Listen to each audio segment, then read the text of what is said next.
Good morning dear students.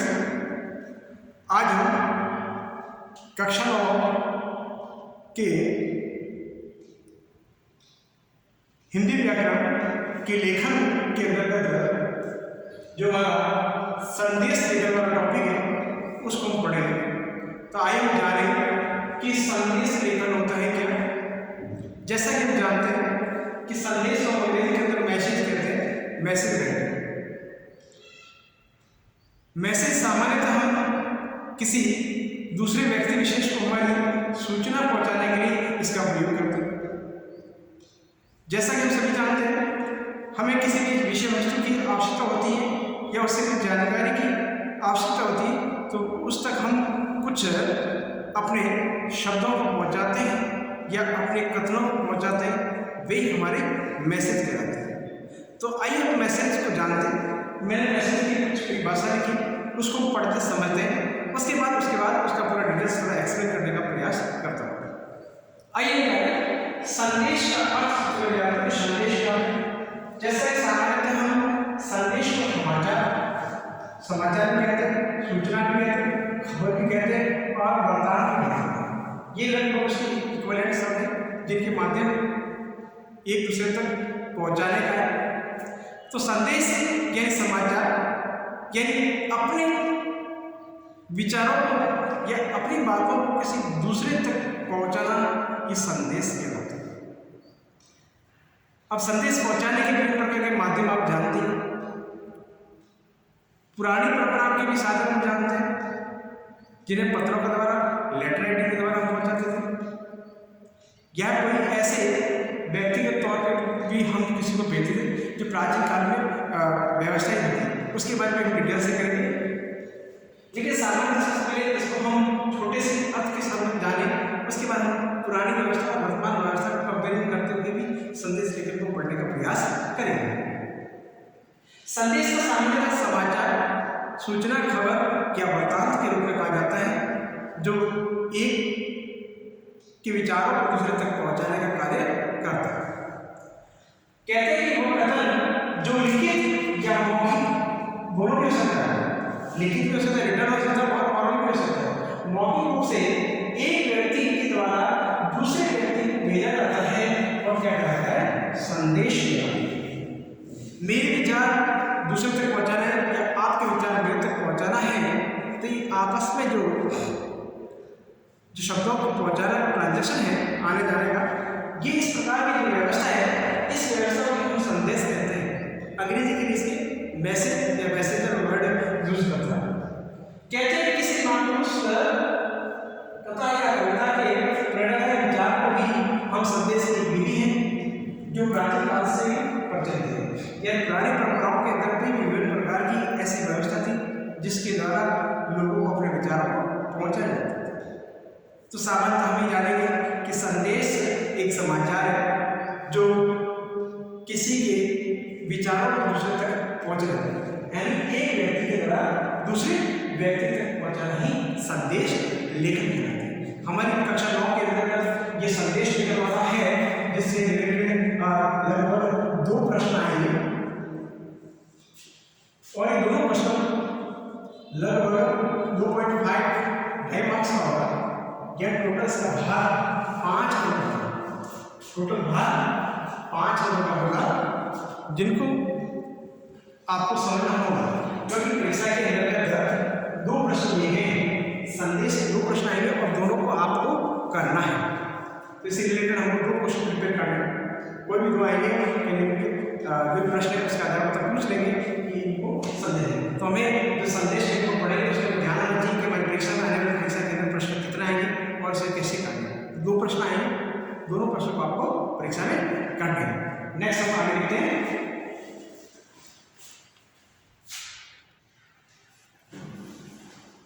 अब देखिए आगे देखते हैं कि संदेश लिखने के माध्यम से संदेश पहुंचाया जाता है। तो प्राचीन काल के और वर्तमान काल के संदेश पहुंचाने वाले साधनों के बारे में बताने का प्रयास किया। कहते हैं कि प्राचीन काल के अंतर्गत व्यक्ति विशेष को अपना समाचार किसी दूसरे तक पहुंचाया जाता है, तो विभिन्न प्रकार के पक्षियों के माध्यम से भी पहुंचाए जाते थे, जिसमें कबूतर का अच्छा रोल बताया गया है। कबूतर अच्छा पक्षी था जिन्हें जिस व्यक्ति को अपना समाचार पहुंचाना होता और जहाँ तक पहुंचाना था तो उसको पढ़ाया जाता था, उसके आधार पर अपने समाचार चिट्ठी को वहाँ तक पहुँचा जाता था। तो देखिए पक्षियों का बताएंगे, पक्षियों के माध्यम से भी संदेश पहुँचाया जाता था। फिर बताया दूध से कहते हैं संदेश वाहक, किसी व्यक्ति विशेष महिला या पुरुष को अपने द्वारा लिखित संदेश दिया जाता था और वह व्यक्ति जो भी जिस व्यक्ति विशेष तक पहुँचाना है तो वहाँ तक पहुँच जाता था और वो अपना पत्र व्यवहार दे देता है।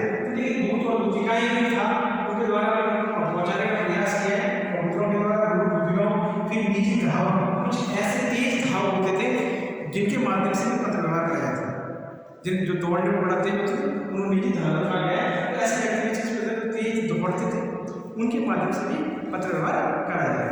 फिर देखिए अश्वारोही संदेश वाहक, यानी कुछ ऐसे घोड़सवार भी होते थे जो लंबी दूरी का समाचार पहुंचाना है तो वहाँ पर घोड़े के द्वारा ही संदेश थे। प्राचीन काल के अंदर वर्तमान की सुविधाएं नहीं थी, यानी वर्तमान हमारे पास जो इलेक्ट्रॉनिक जो भी है विषय उसके द्वारा हम जल्दी से किसी को समाचार पहुंचा सकते हैं, लेकिन पुराने समय में इस प्रकार की फैसिलिटी नहीं थी, ये वाली फैसिलिटी नहीं थी।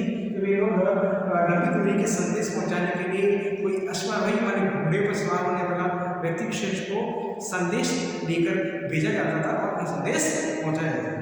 फिर कागज वर्तमान के अंदर संदेश की बहुत संसाधन बढ़ गए, जैसे हमारे सामने मोबाइल, वर्तमान में हमारे पास पर्याप्त मात्रा में मोबाइल है, प्रत्येक बालक के पास मोबाइल है। और आपको पता है जब कभी भी आपको भी हमें प्रश्न के उत्तर पूछना है तो फटाक से व्हाट्सएप पे या जो भी मैसेज स्टार्ट है वहाँ पर आप मैसेज टाइप करके वो भेज देते हैं। तो ये एक तरह का संदेश ही मैसेज करना।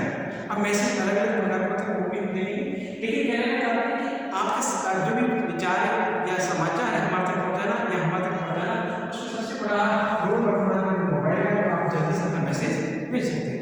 आप विभिन्न प्रकार के जो फेस्टिवल है उत्सव या पर्व या कोई भी और प्रोग्राम है तो उस दिन भी आप मैसेज करते हैं। वर्तमान के अंतर्गत मोबाइल का अच्छा रोल माना गया है संदेश पहुँचाने के। इसके अलावा ट्विटर है, टेलीग्राम है, पत्र है, इसके अलावा विभिन्न प्रकार के और भी जो इलेक्ट्रॉनिक मीडिया के अंतर्गत हैं जिनके द्वारा हमें संदेश मिल जाता है। फिर उसके बाद देखिए कि संदेश लेखन, ये मैंने आपको संदेश की परिभाषा और संदेश का माध्यम बताने का प्रयास किया। अब वर्तमान के अंदर हमें और भी कुछ बातें सीखनी आगे यही कि संदेश लेखन हमारे कक्षाओं के अंतर्गत किस प्रकार से पूछे जाएंगे और हमें किस तरह से बढ़िया तरीके से यह करने का प्रयास करना है। तो देखिए हमसे कहा गया है कि हमें संदेश लेखन सामान्यतः किन किन विषय वस्तुओं पर आधारित लिखते हैं। तो सामान्यतः मैंने कुछ बिंदु लेवल कर गया है कि हम संदेश किसी को भेजते हैं, मैसेज भेजते हैं तो हम कोई फेस्टिवल या उत्सव को लेकर, पर्व को लेकर, जन्मदिन को लेकर या कोई ऐसा शुभ अवसर है, मौका है अपने घर पर, तो उसमें भी हम इस प्रकार के मैसेज भेजते हैं। अपने फ्रेंड है, किसी का बर्थडे है, जन्मदिन है, इसका शुभकामनाएं भेज नहीं जाते ना, उसको मैसेज वगैरह ये हैप्पी बर्थडे विश करते हैं। तो एक तरह का ये भी संदेश है कि जन्मदिन की हार्दिक शुभकामनाएं या बधाई कि एक तरह का संदेश है। लेकिन ये क्या कहता है समुद्र में आपको भेजा जाता है जो सामान्यतः शुभकामनाओं देने के लिए हम इसका प्रयोग करते हैं। तो ये देखिए सामान्यतः हम यही देख रहे हैं कि संदेश में किस प्रकार से कौन से ज़्यादातर लिखे जाते हैं, उस पर एक उत्सव उसके आधार पर लिखे जाते हैं और हम किसी व्यक्ति विशेष को शुभकामनाएं देने के लिए ज़्यादा प्रयोग करते हैं। आइए अब हम अगली बातें करते हैं कि संदेश लेखन लिखते समय या लिखने की कला के अंतर्गत हमें किन किन बिंदुओं पर ज़्यादा ध्यान रखना है, जिसके आधार पर जब भी हमारे परीक्षा के अंदर संदेश लेखन के बारे में पूछा जाए तब हम बढ़िया से आराम से संदेश लेखन के बारे में लिख सकते हैं।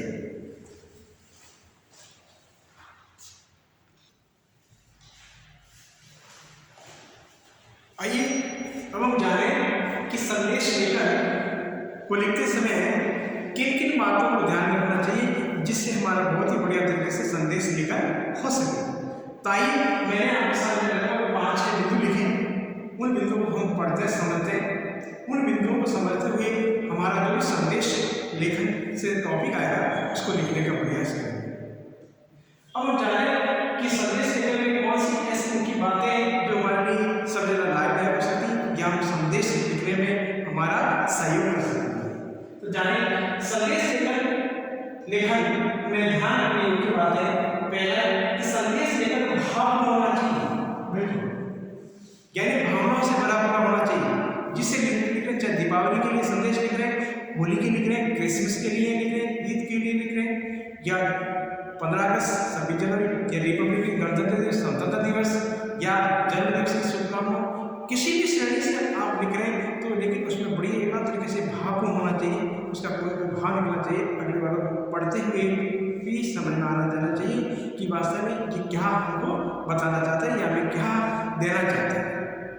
फिर देखिए संदेश बहुत बड़ा नहीं, शॉर्ट एंड स्वीट, जितना कहा जाए उतना करें, संदेश बड़ा भी लिख सकते, छोटा भी लिख सकते, लेकिन हमारी कक्षा 9 के अंतर्गत स्पष्ट लिखा हुआ है कि कृपया करके इतने शब्दों के ही लिखे, 20 से 30 शब्दों का ही संदेश लिखे। इस प्रकार से लिखा जाए तो 20 से 30 शब्दों का ही हमें संदेश बनाकर लिखना चाहिए। फिर देखिए संदेश पूर्णतः विषय पर होना चाहिए, यानी जिस विषय के लिए आप भेज रहे हैं, जैसे दीपावली का संदेश लिख रहे हैं तो दीपावली से रिलेटेड ही बातें उसमें लिखें, ऐसा नहीं दीपावली की होली की बात लिखें और संदेश दीपावली का लिखें।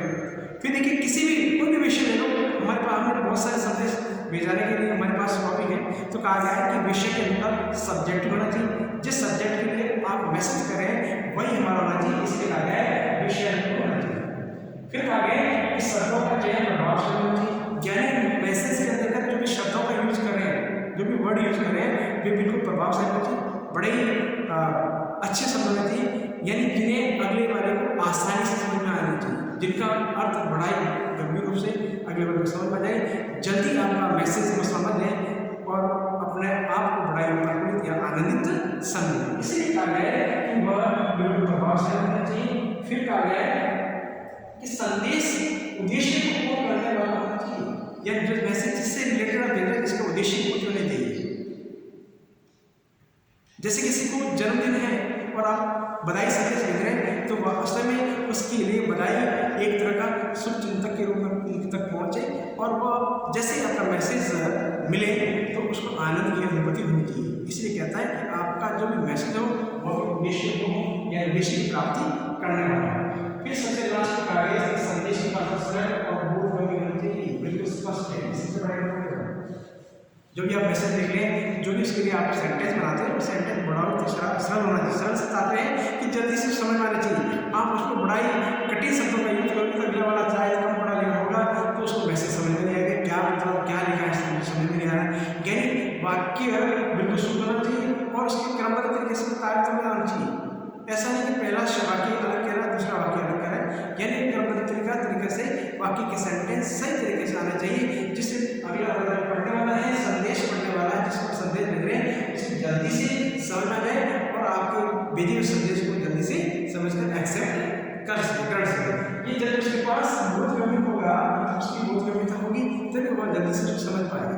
ऐसा नहीं उस पर कोई उठपटांग कहने का तात्पर्य उठपटांग नहीं होना चाहिए, उसकी भाषा में बड़ी शालीनता होनी चाहिए, समझ होनी चाहिए, आसानी से समझ में आ जाए और वह जल्दी से आपकी बातों को समझकर आनंद महसूस करें। तो देखिए मैंने सामान्यतः यहाँ पर संदेश के बारे में समझाने का प्रयास किया, संदेश लेकर किया, इसके बाद में उसके माध्यम भी बताने का प्रयास, फिर मैंने आपको संदेश लेकर की जो बातें उनको बताने का। उसके अलावा हम और नेक्स्ट क्लास में उसके अंदर विभिन्न प्रकार का और बताएंगे। तो सामान्य मैं वापस आपको जो हमारे ग्रुप है उसके अंतर्गत होमवर्क के अंदर बताने का प्रयास करूँ। सामान्य हमें संदेश के अंतर्गत विभिन्न प्रकार के लिख सकते हैं। जैसे उदाहरण के तौर पर हम देखें कि जो संदेश है वो हमारे सामने देखिए उदाहरण, जैसे उदाहरण का संदेश हम बना सकते हैं। संदेश दीपावली को बना सकते हैं, दीपावली, होली, दशहरा, ईद, क्रिसमस, ये सारे जितने भी फेस्टिवल है, जैसे हम आने वाला है गणतंत्र दिवस, जिन्हें रिपब्लिक डे कहते हैं, इंडिपेंडेंस डे, स्वतंत्रता दिवस, ये सारे बहुत सारे माने हैं। इसके अलावा जन्मदिन पर आते हैं, ये सारे हमारे संदेश और बहुत सारे उदाहरण के माध्यम से हम समझ सकते हैं और भी क्लियर। नेक्स्ट हम इसके बारे में आगे वाला भाग और नेक्स्ट पार्ट के अंदर बताएंगे आपको। Clear, thank you.